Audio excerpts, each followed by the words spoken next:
पाइरस music की प्रस्तुति। Mobile number 8294833757। Chhapra जिला में हनुमान पाठक जी का एक लय है। आर कहले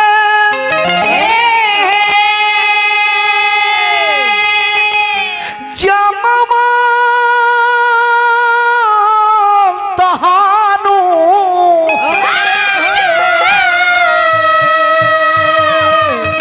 आर कहल जमवा तहानु मंत जी से बतिया हो अतुल बल पाके।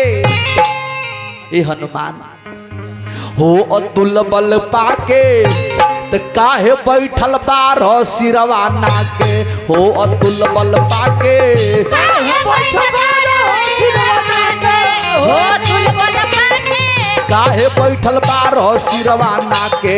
हो अतुल बल पाके काहे बैठल बारो सिरवा नाके। हो अतुल बल पाके जय जय जय बजरंग बली जय जय जय बजरंग बली। महावीर हनुमान गोसाई। महावीर हनुमान गोसाई तुम्हारी आगे भरे। जय जय जय बजरंग बली जय जय जय बजरंग बली। बैठल बारो सिरवा नाके। हो अतुल बल पाके काहे बैठल बारो नाके। हो अतुल बल पाके ए हनुमान जी कहीं का कहे चाहतनी। जब रउआ लइका रही तब बालापन में सूर्य भगवान को आप लिगल के लाल फल जाने के आज काहे बैठल बारो। जामोन जी कहते हैं हनुमान जी से सुबह के बेरा जब देखल सूरज के। सुबह के बेरा जब देखल सूरज के।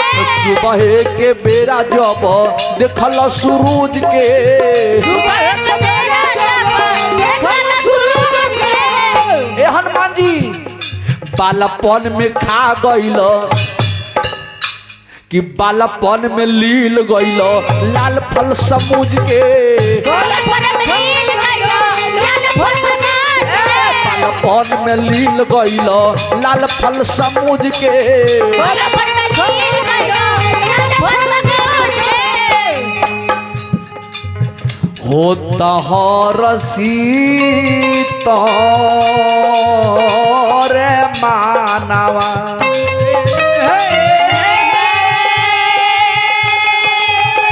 हो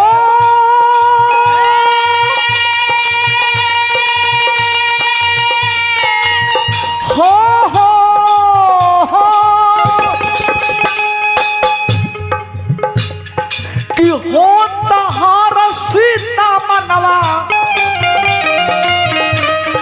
आर होता हर सीता मनवा अरे कहत अब सुना के हो अतुल बल पाके।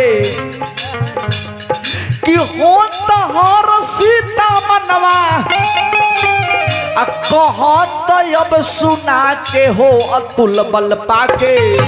तो काहे बैठल बार सिरवा नाके। हो अतुल बल पाके काहे